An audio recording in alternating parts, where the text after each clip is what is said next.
Book a novel entitled No, from the mind of Danny Boss. Chapter 1, The Beginning of the End.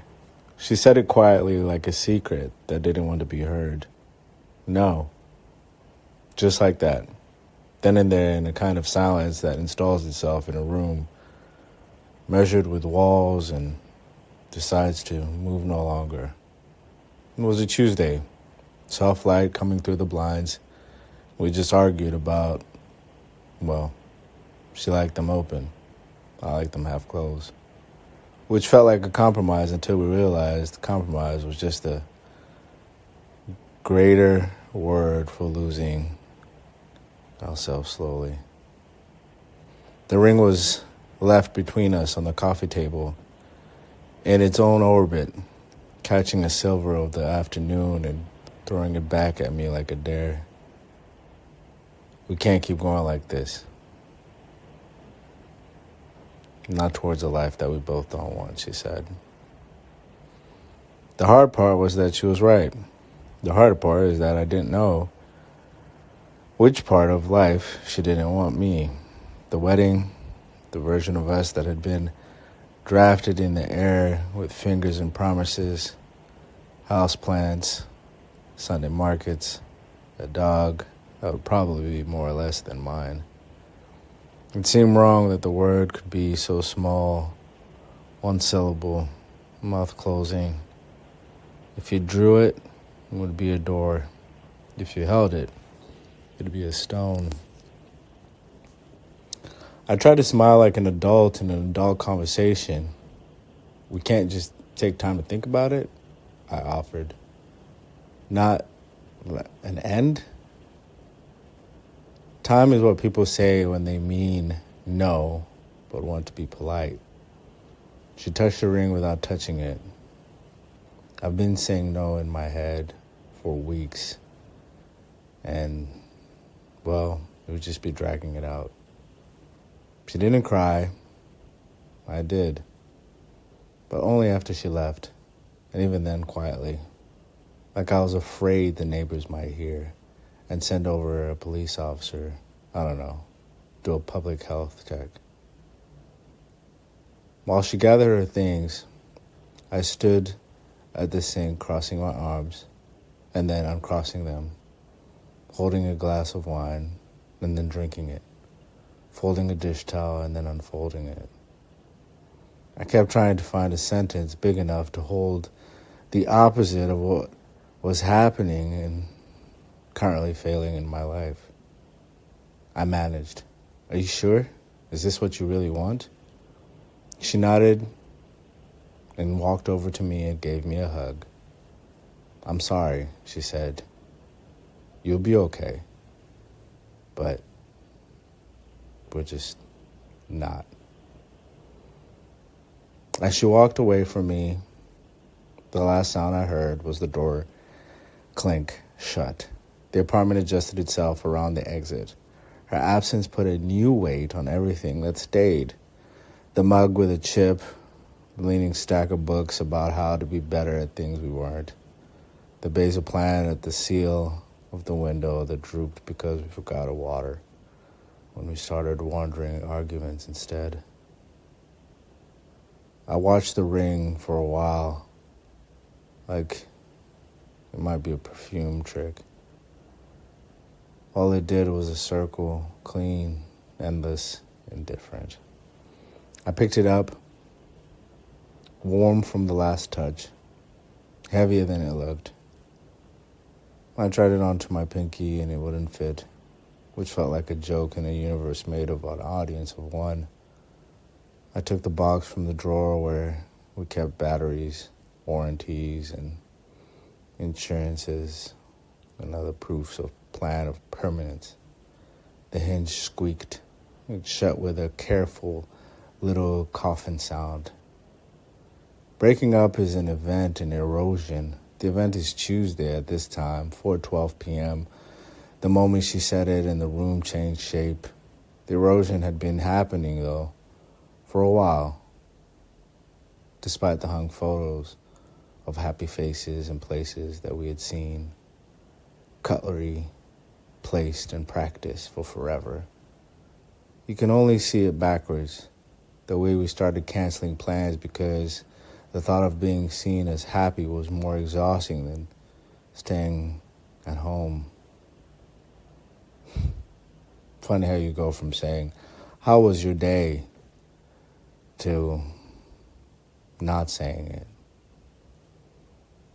I sent a text to no one because there was no one else to text. I put my phone face down and paced the apartment like it was new to me. In the bathroom mirror, I looked like someone who had rehearsed being okay and then went off script. At some point, I went outside because the area inside had memories of her. The city was working like a body, trams clanging, someone shouting for a dog named Mango, a couple arguing about a movie rating like it mattered. I walked without purpose. Where? When you. Supermarket under lights that made everyone the same level of tired.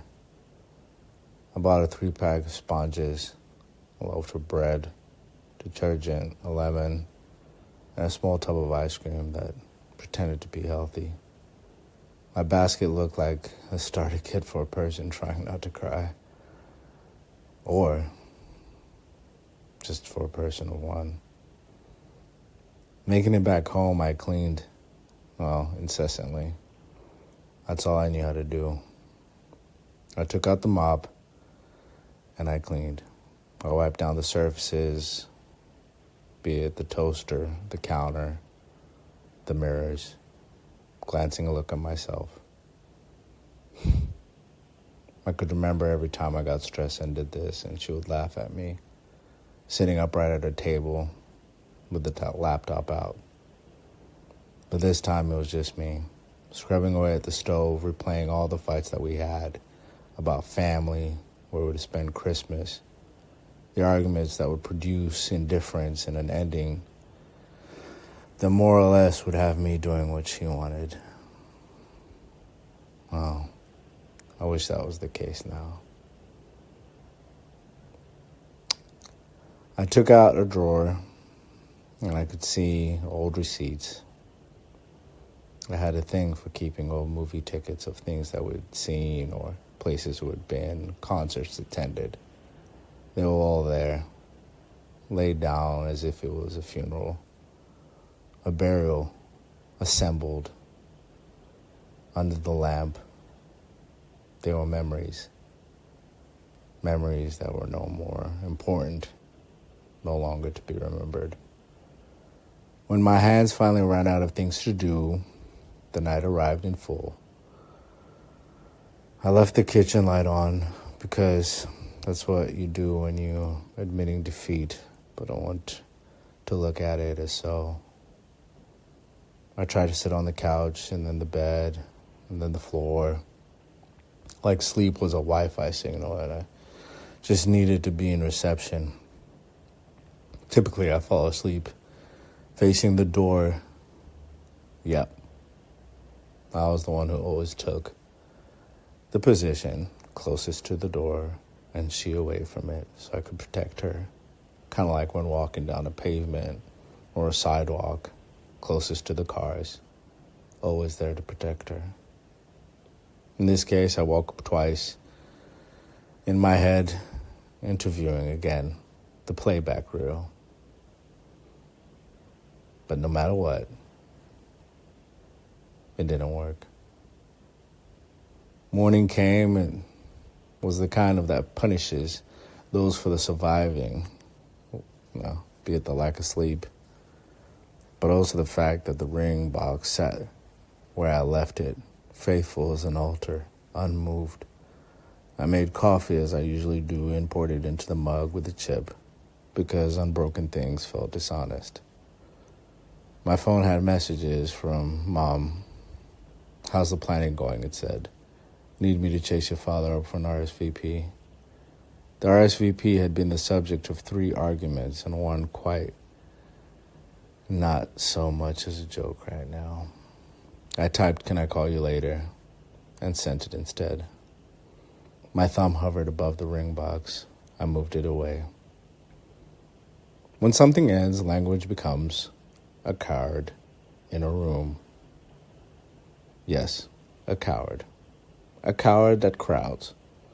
The words that arrive are all wearing different costumes: optimism, anger, analysis, denial, and they're all trying to take your coat. That's the coward. It doesn't want to be there, but it has to, and it crowds.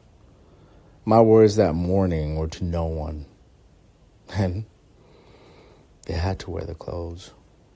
I had to be in it. I was alone.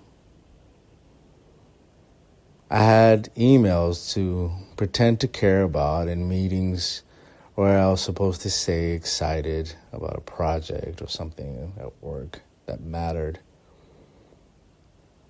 After the shower and the cliche moments of thinking back of where I could have been better, I dried off and I got dressed as normal humans do.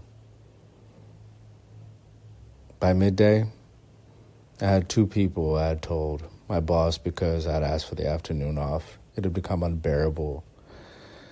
And I felt like I was either wearing a mask or everyone could see. They could see right through me. I was broken. I was alone. So I took off to the pharmacy because, well, where else do you go? And the pharmacist asked, "How are you?" These questions that are so mundane became so monumental. While scanning my purchases of mints, Panadol, a bandage that I really didn't need, I told her I've been better. And she nodded like it was a common genre. I could hear the city again outside the pharmacy window. It was still so committed to its story. Buses of people with headphones on. By the time I walked out the pharmacy, a man was wearing just his glasses, looking as if even the sun couldn't touch him. I was so antithetical to that person at that moment. Walking home, I passed the park where she and I once debated about a dog name. We would try a dog first because, well, if you can do a dog or a pet, you can do kids. We never got the dog. The conversation always stalled.